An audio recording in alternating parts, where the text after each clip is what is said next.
샬롬.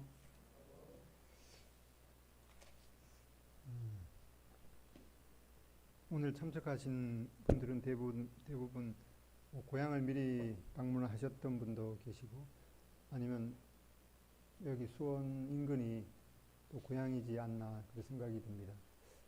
저도 고등학교 때까지 강원도 동해에서 지냈는데 그 집에 몇 년 전에 어머니가 돌아가실 때까지 어머니가 사셨는데 그 화장실이 이제 옛날 그 구식 화장실이었는데 몇 년 전에 김상호 의원님 오셔갖고 그 수세식으로 이렇게 바꿔 주셨는데 올해 초인가요? 거기 이제 길이 난다고 해서 그 옛날 살던 집이 완전히 흔적도 없이 사라져서 그야말로 뭐 집도 없고 뭐도 없다는 그런 표현대로 또 장모님이 아직 살아 계시기는 합니다만은 부모님이 다 이제 돌아가셔서 말하자면 이제 고아나 다른 고아죠. 그래서 어디 가지도 않고 집에 있었습니다. 오늘은 이제 어제 추석이라서 저희들이 이제 가족들과 이렇게 그 좋은 시간 이렇게 갖고 있는데 어제 그 밴드에 보니까 그 가까운 그 안산 동부교회에서는 어제하고 오늘 외국인들을 위한 전도 집회를 갖고 있더라고요. 아마 수년간 이렇게 계속 하고 있는데 그 성도님들이 추석이나든가 설날을 반납하고 미리 이제 또 가족 친지들을 방문하고 그 추석과 설날 당일에는 교회에 와서 외국인들을 위해서 봉사하는데 그렇게 수고하는 성도님들과 그냥 이렇게 편안하게 있는 저희 같은 사람과 하나님 앞에 갔을 때 그 받는 그 보상이 분명 차이가 나리라 생각이 듭니다. 아무튼 이렇게 가을이 되면은 시를 읽고 싶어질 것입니다. 그래서 오늘은 그 시편 마지막 편을 묵상하는 시간을 가지겠습니다. 제목은 할렐루야 주님을 찬양하라입니다. 시편 마지막 편입니다.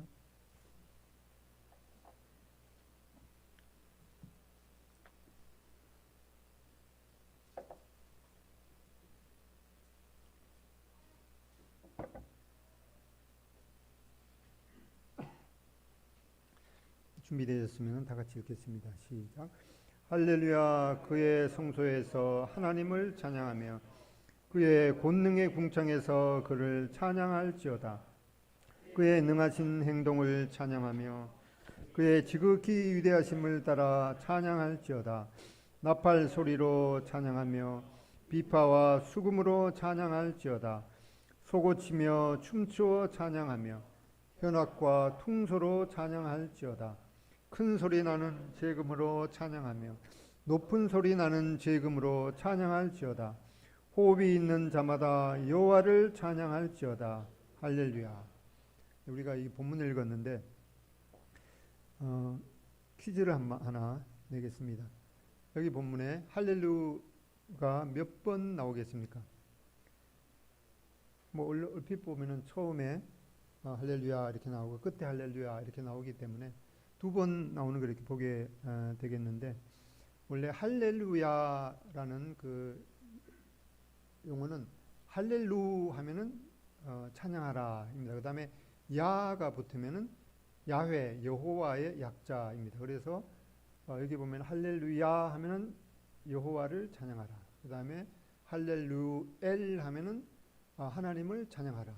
또 그렇게 이제 처음에는 이제 그렇게 나오고 그 다음에 이제 그분을 찬양하라 이렇게 할 때는 할렐루후 이렇게 됩니다. 그래서 사실상 할렐루야라는 이 여호와를 찬양하라는 말이 다 세어 보면은 13번이나 나오고 있습니다. 이 각 나라의 말은 그 어순이라든가 그 어감이 다르기 때문에 이 시로 된 것을 다른 나라 말로 번역하는 것은 그 느낌이라든가 그 뉘앙스 같은 것들을 정확하게 살리기가 도저히 뭐 거의 불가능에 가깝습니다. 이 히브리 본문 그 시는 이렇습니다. 우리가 읽었듯이 할렐루야 이렇게 시작되고 부분도 역시 할렐루야 이렇게 끝나고 있습니다. 처음과 끝이 이렇게 똑같이 시작되면서 그리고 우리 한글 성경을 보면은 각 그 절이 어떻게 찬양하며 찬양할지어다라고 이렇게 되었는데 우리 말에는 이제 동사가 나중에 나오는데 영어나 히브리어도 마찬가지로 앞에 나오게 되죠. 그래서 원문에는 동사 이 찬양하라라는 말이 먼저 나오게 됩니다. 영어도 보면은 찬양하라라는 그 플레이스가 먼저 나옵니다. 우리 그 스왈라스 형제님이 그 주로 인상을 하는 것이 Praise the Lord, 주님을 찬양합시다 이렇게 인사하는 걸 자주 우리가 접하게 됩니다. 그래서 본문은 할렐루야 하고 이제 하나님을 찬양하기 위해서 문을 열고 들어가서 할렐루야 할렐루야 할렐루야 할렐루야 라고 하는 이 하나님을 찬양하라는 그 말을 5번 정도 반복하고 마지막에 또 할렐루야 하고 문을 닫고 나오는 하나의 이 하나님을 찬양하는 아름다운 이 작품시입니다. 우리는 천국에서 어떠한 삶을 살게 될지 성경에도 자세하게 나와 있지는 않습니다. 왜 그런가 하니까 이 세상에 있는 언어로 그 하늘나라의 그 삶을 표현할 그 단어가 없기 때문에 아마 그럴 것입니다. 설마 이 땅에서처럼 아침에 눈뜨기 무섭게 밥도 대충 거르고 직장 출근하고 또 업무로 상사에게 한 소리 듣고 또 파김치가 되어서 집에 와서 집으로 돌아오는 그런 삶은 아마 분명히 아닌 것이 확실합니다. 그런데 이 땅에서 하던 일이 계속되는 것도 분명히 있는데 그것은 바로 하나님을 찬양하는 일임을 말씀하고 있습니다. 요한계시록 4장 5장에 보면은 이 하늘나라에서의 예배를 보여주고 있습니다. 이 검은고 같은 악기로 연주하면서 이 하나님을 찬양하는 그런 모습을 미리 보여줍니다. 아마 이 땅에서 검은고를 통해서 주님을 찬양하는데 익숙한 사람은 아마 하늘나라에 가서도 그 직업을 잃지 않으리라 생각됩니다. 시편 146편부터 150편까지 이 5편의 시를 보면은 처음과 끝이 뭐로 시작되는지 한번 확인해 보시기 바랍니다.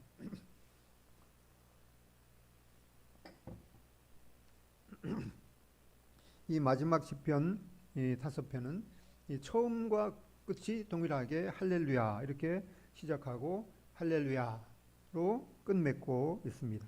그래서 이 5개의 시편을 할렐루야 시편이라고 일컬어지고 있습니다. 그 마지막 이제 150편이 그 절정을 이루고 있습니다. 이 시편 마지막 편 150편을 통해서 우리는 어디에서 찬양할 것인가, 그리고 왜 찬양할 것인가, 또 어떻게 찬양해야 할 것인가, 그리고 이 누가 하나님을 찬양할 것인가, 이 4가지 문제에 대한 답을 주고 있습니다. 먼저 어디에서 찬양해야 하는가. 먼저 1절에 보면은 성소에서 찬양하라 라고 말씀하고 있습니다.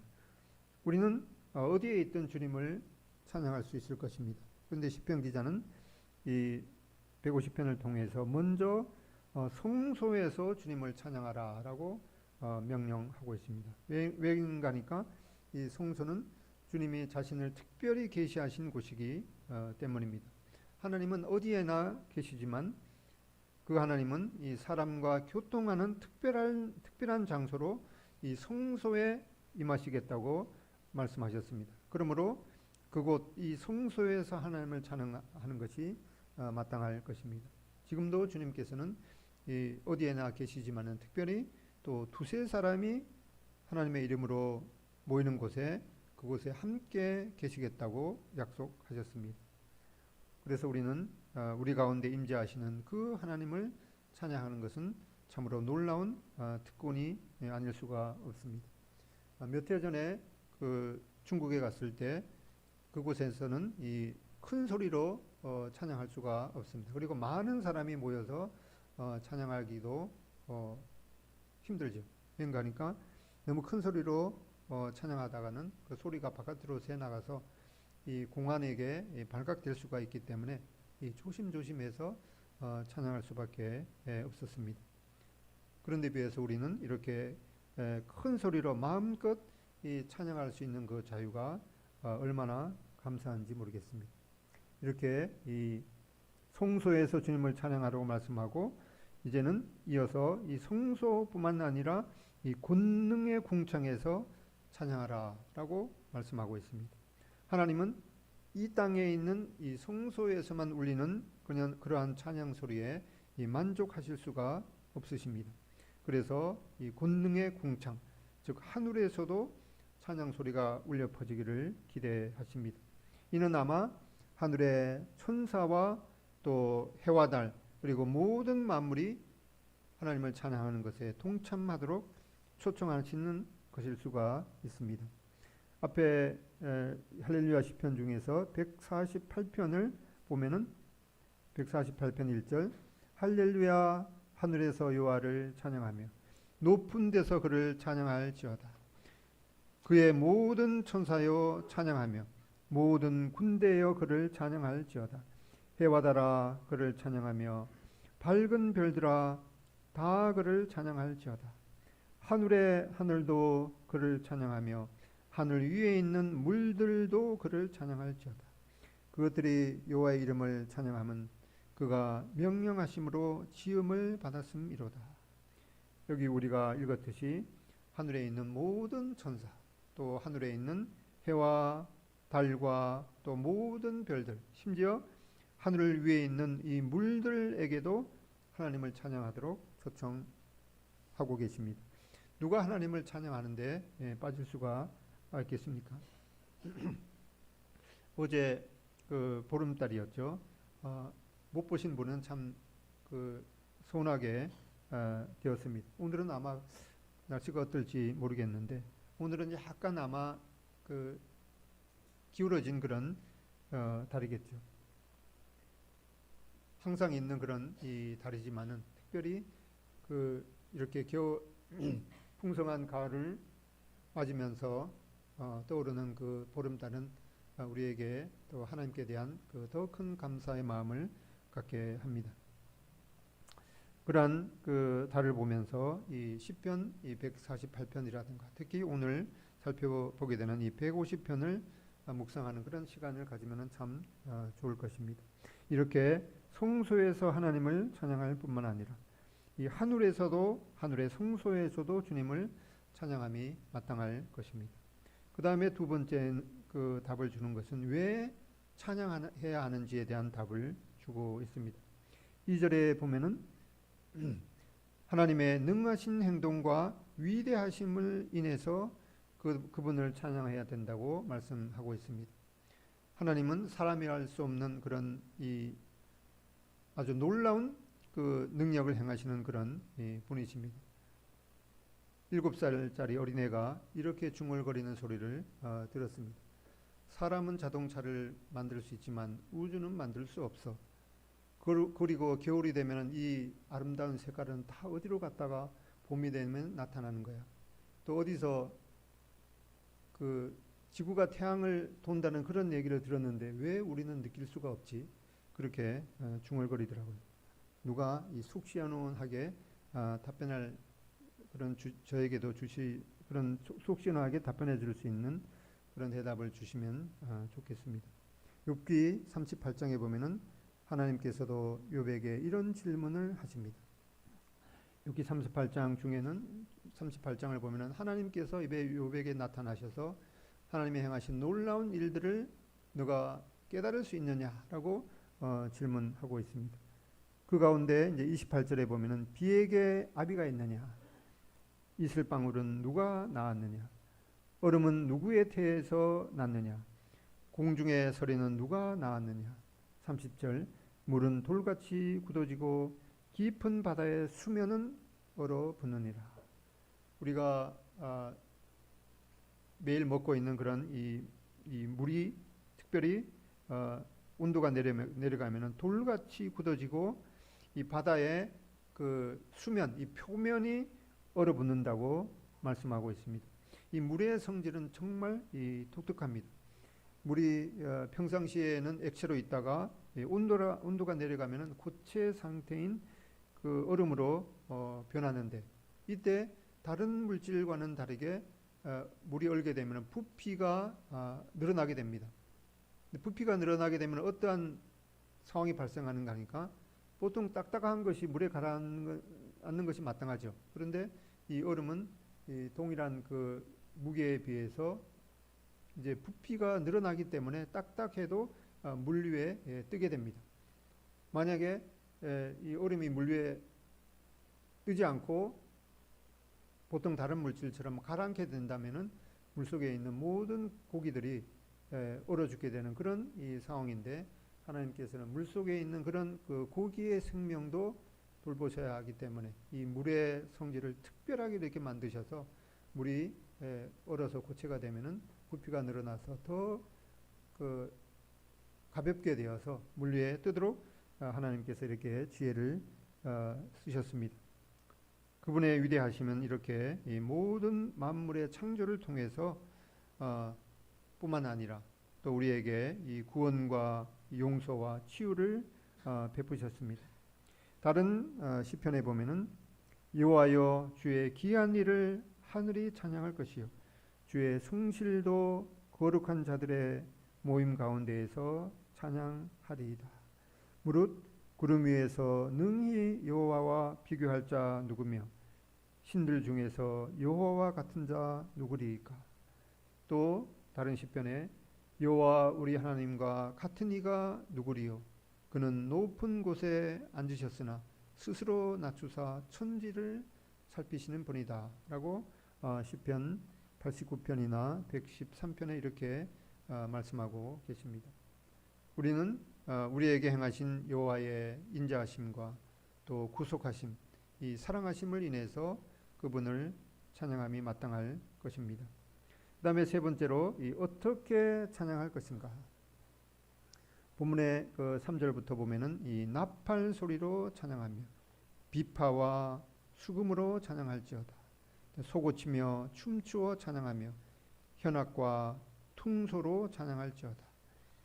큰 소리 나는 제금으로 찬양하며 높은 소리 나는 제금으로 찬양할지어다. 여기 여러 가지 악기를 가지고 찬양하라고 말씀하고 있습니다.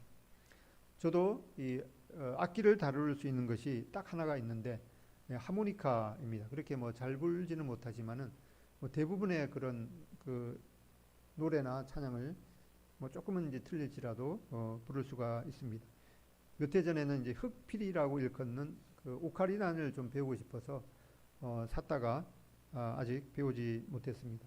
프랑스에서는 이 중산층에 속하려면은 한 네 가지를 해야 되는데 그 네 가지 중에서 하나가 바로 이 악기를 하나 연주할 수 있는 그런 능력을 구비해야 된다고 하고 있습니다. 구약에는 이렇게 악기를 사용해서 하나님을 찬양하라고 말씀하고 있는데, 이 신약에는 뭐 특별히 그 악기를 사용해서 하나님을 찬양한 그런 이 예가 나오지 않는다고 해서 지금도 이 예배 시간에 악기를 사용해서는 안 된다고 하는 그런 사람들도 없잖아 있습니다. 그렇지만 그것은 사실이 아니기도 합니다. 이 신약에 특별히 이 계시록, 그것도 영원한 천국 예배에서 이 검은고로 하나님을 찬양하는 모습을 보여주신 것을 보더라도 교회에서 악기를 사용해서는 안 된다고 하는 그런 주장은 이 설득력이 없는 것이 분명 맞습니다.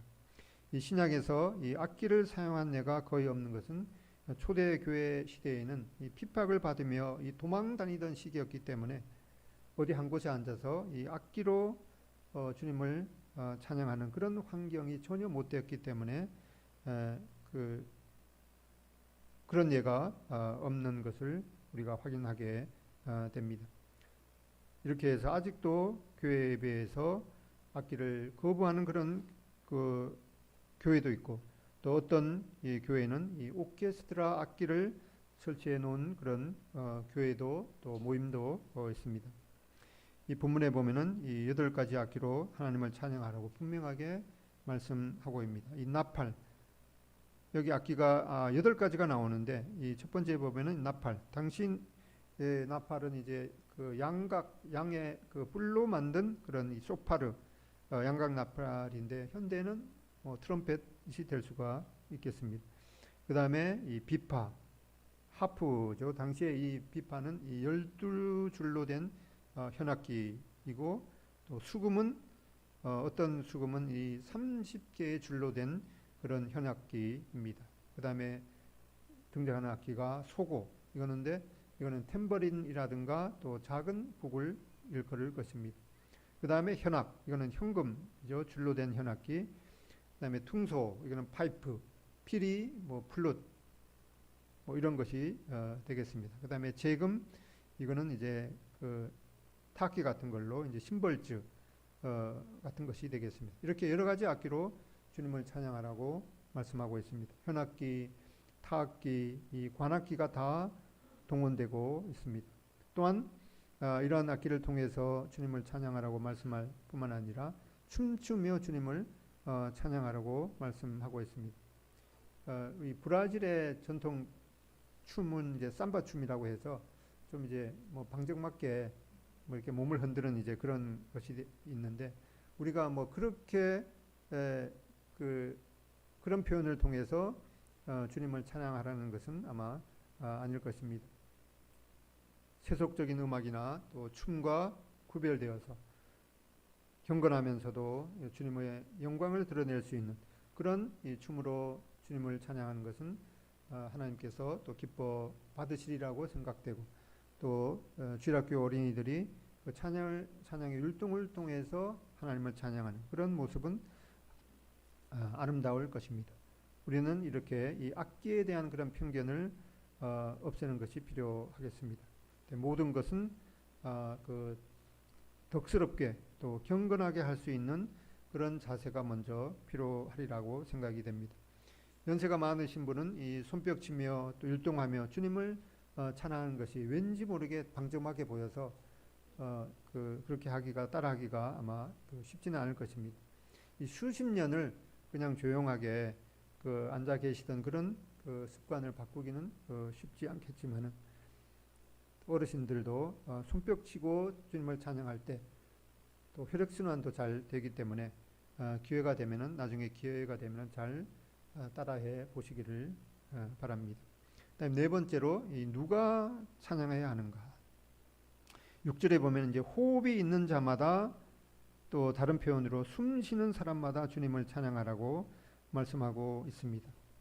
하나님은 인간에게 이 호흡을 주셨고, 그 결과로 인간은 하나님께 이 호흡의 은혜를 받고 있으며, 우리는 그 호흡을 가진 이유로 하나님을 찬양해야 할 것입니다. 여기 호흡이라는 단어는 아주 독특한 이 단어입니다.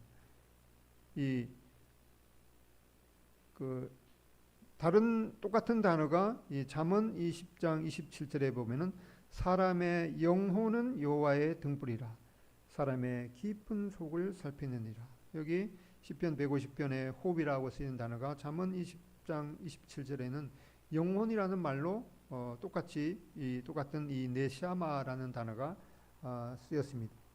이것은 주님께서 주신 생명, 또 주님께서 주신 이 하나님을 찬양하는 그런 이 마음 깊숙한 곳에서 이 온 정성과 마음을 다해서 주님을 찬양하라고 하는 그런 말씀입니다.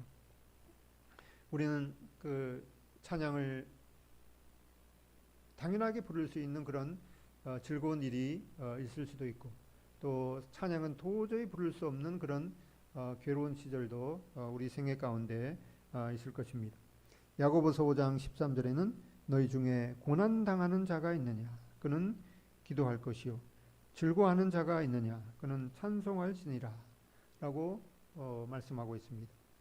이 교회 앞 하단에 보면은 그 맨드라미가 있습니다. 맨드라미가 화분에 심긴 것이 있고, 또 그냥 땅에 심긴 것, 이렇게 두 가지가 있습니다. 둘 다 같은 날 심었는데, 그냥 땅에 심긴 것은 보기에 이 대도 굵고 훌쩍 자라 있습니다. 반면에 이 화분에 심긴 것은 왠지 모르게 비실비실하고 앙상합니다. 근데 이 빨간 꽃을 피운 것은 이 화분에 심긴 것입니다. 왜 그렇겠습니까? 화분에 심겨져서 아주 귀하게 대우받은 그런 이유일까요? 그건 이 화분에 있다가 보면은 일단 물도 충분하게 공급이 안 되고 이 건조한 경우가 많아서 맨드라미는 생각합니다. 내가 이러다가 빨리 말라 죽을 것 같아. 그렇기 때문에 나는 빨리 꽃을 피워서 씨를 뻗쳐야 돼. 라고 하는 그런 마음으로 이제 그런 비장한 각오로 꽃을 피웠을 것입니다. 난초도 이 꽃을 맺으려면은 일정 기간 동안 이 추운 겨울 같은 그런 날씨를 경험하는 이 추나철이를 거쳐야 하는 것으로 알려져 있습니다. 이 꽃과 같이 인생도 역경을 거치면서 아름다운 열매를 맺을 수가 있을 것입니다. 역경 속에서도 기도를 배우고 또 평온함 속에서도 하나님을 찬양할 그런 그 특권과 책임 우리에게 있을 것입니다. 사도행전 16장에 보면은 이 바울과 실라가 이 빌립보에서 전도하다가 이 감옥에 갇히게 되었습니다. 사도행전 16장 25절에 보면 한밤중에 바울과 실라가 기도하고 하나님을 찬양하며 죄수들이 듣더라. 이 바울은 이 한밤중에 감옥에서 갇혀서 한밤중에 찬양을 불렀습니다. 얼마나 생뚱맞겠습니까? 그랬더니 지진이 일어나고 옥문이 열리고 쇠사슬이 다 풀어졌습니다. 이렇게 기도와 더불어서 이 찬양이 바로 이 놀라운 기적을 불러왔습니다. 그래서 그 찬양이 있죠. 울고 있는 형제여 왜 찬송을 잊었는가 어둠 속의 찬송은 이적을 부른다오 바울과 실라가 빌립보 감옥의 문을 찬송으로 열었다오 고통의 문을 찬송으로 네 여기까지만 하겠습니다. 네. 우리의 그 존재 목적이 바로 주님을 찬양하기 위함이라고 또 에베소서에는 말씀하고 있습니다. 에베소서 1장 12절 찾아보겠습니다. 에베소서 1장 12절입니다.